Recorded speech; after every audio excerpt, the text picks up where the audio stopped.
大家好，我係周業維。嚟緊喺10月23號8點鐘，我會喺香港大會堂劇院舉行一場個人嘅獨奏會啦。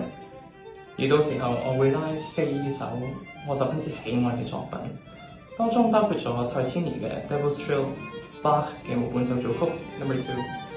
而下半場我會聯同我一個十分之好嘅朋友，識咗好耐 Dr. Prudence Poon 一齊去演奏 Bartók 嘅 Rhapsody No. 1同埋 Saint-Saëns 嘅第1小提琴奏鳴曲，希望到時可以見到大家。